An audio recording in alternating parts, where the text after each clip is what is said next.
name is Olivia Small, and I am here with, Leslie Green. I'm the Child Find Coordinator for Durham Public Schools. and I am conducting an interview. So I have a few questions for you. My first question is, could you please tell me a little bit about yourself? Sure. I have been working with children with special needs for 17 years now. My undergraduate degree was in early childhood education, and I briefly taught a large classroom of kids before going back to graduate school. And my graduate training is in speech language pathology. So for most of these 17 years, I've worked as a speech language pathologist, treating children with special needs and evaluating children with special needs, and that's a big part of what we do here in this office, is evaluating children 3 to 5 to see if they're eligible for the program for services through Durham Public Schools. As I've gotten older, I've moved into more of an administrative role with different experiences that I've had. And so now I work primarily in helping families get started in the process. So I take referrals from families, I get notifications from doctors, and then follow up to try to contact the family to try to get the process started for those children. Okay, sounds good. You got a lot going there. 17 years, that's a long time. Yeah. Okay, my next question is, what got you into the profession of preschool intake and working with exceptional children? Well, I always really liked children, and that's why even as an undergraduate student, I started out in early childhood.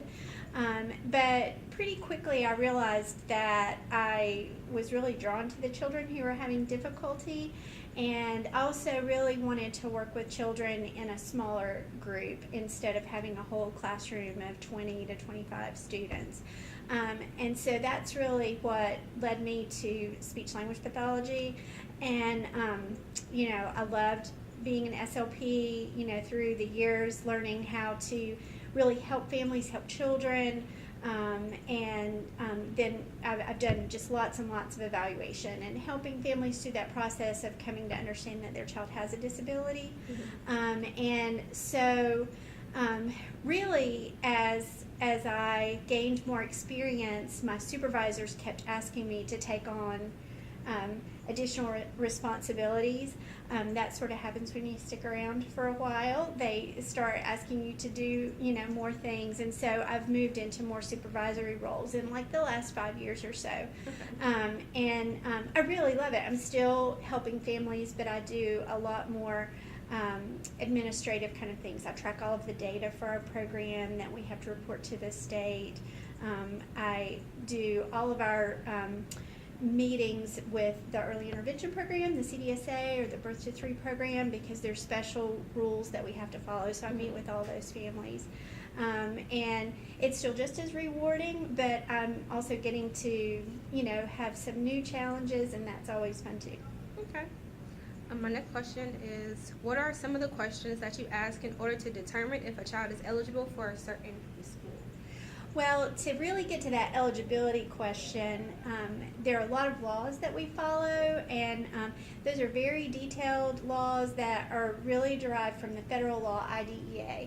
And so North Carolina state law is kind of on top of that. And so we have a very large, thick procedures manual that we use to really ultimately determine the child's eligibility, and we would do a lot of testing. Not just standardized testing with the child, but we try to gather information from a lot of sources. So we get a lot of parent report information. We go and observe them in their preschool if they're in a setting, and get a lot of information from their teachers if they're in a setting. So there are a lot of rules about how we do that. For me, one of my biggest jobs is to try to figure out what kind of an evaluation a child needs. And so I interview the family when they call. If a parent is the person making the referral, I usually spend 15 minutes or so with them just talking to them about what their concerns are. And if they don't talk about the different areas of development, then I ask questions about those. So I listen to their concerns first, and that helps get me started, to kind of figure out, is this just a speech problem. A lot of kids have problems making sounds. Is it something simple, or is this child really kind of showing some developmental delays that would suggest we needed to do a lot more testing than that? And so I listen to them, and then and I have an intake form that I use where I take very detailed notes about what they're reporting about different areas of development. So I try to touch on everything. Their medical history, hearing and vision. I ask questions about their play, how they play with others. I ask questions about their communication skills, receptive and expressive, questions about their motor skills, their gross motor skills and their fine motor skills, their self-care skills and kind of level of independence, questions about their behavior, if they have any concerns in that area. If they're in a classroom, I ask them if the teacher has reported anything to them. So I try to touch on everything and get an idea about what kind of assessment that child needs. And if it's not clear, or if there's limited information, then we will send them as a first step to a developmental screening clinic that we run once a week. So the kids come in and they do sort of a short assessment that gets us a score that looks at each area of their development. So we can decide, is this just a speech problem, or do we need to do developmental testing for that child? Some pretty in-depth questions there. That's a lot to remember.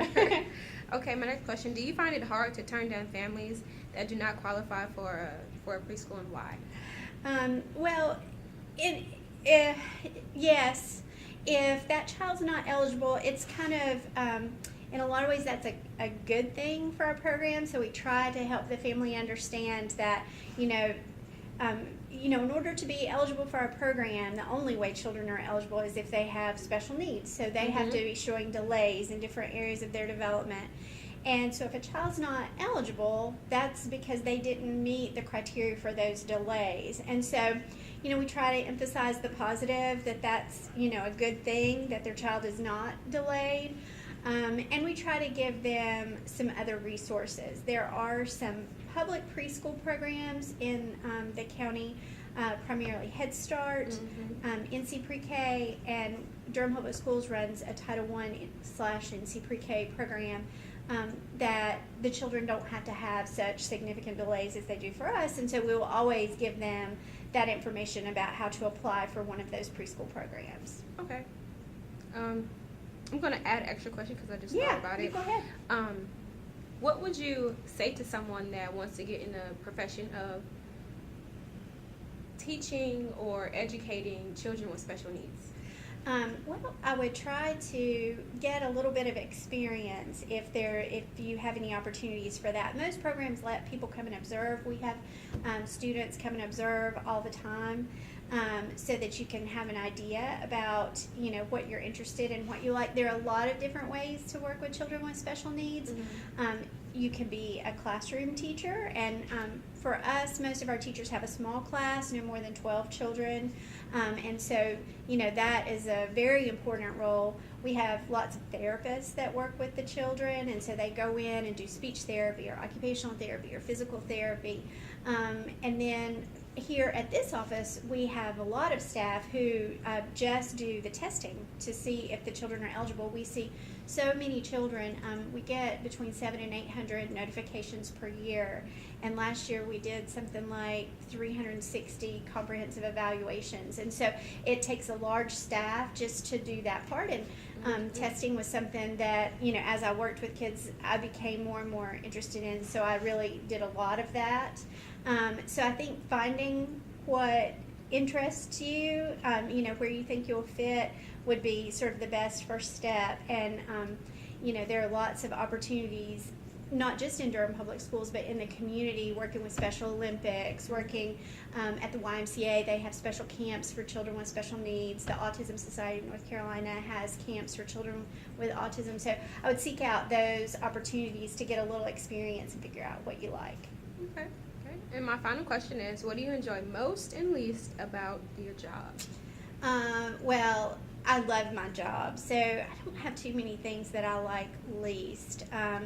It is challenging when families, are upset. It's a really hard thing to start to understand and eventually accept that your child has a disability. And so sometimes we do have families who can be, very upset, and sometimes we're a good target to kind of take that out on it. And so that's taken me a long time to figure out how not to take personally, and to really just appreciate that parent is really grieving, and not be upset by it. I used to really take it personally if they were yelling at me or something. The things I like most about my job is just helping people. I get so many calls all the time, and they tell me their stories, and their child is struggling, and I've always loved kids and wanted to help kids, and so I feel like I can really help them get started with this process and start to feel like there's some hope to getting some help for whatever they're concerned about. All right, and all that sounds great. Well, good. Well, I want to thank you, Ms. Green, again Oh, you're for so welcome. having this interview with me, and I enjoyed myself. I learned quite a bit. Well, good. So thank you again. Good. And If you ever want to observe something, we here at this building, we do a lot of testing, developmental testing for kids 3 to 5, and so you can just shoot me an email if you want to come kind of see what we do. okay, We can that work sounds that good. out. Okay, All right, great. we'll do. Thank you very So much. nice to meet you, too. Olivia. Thank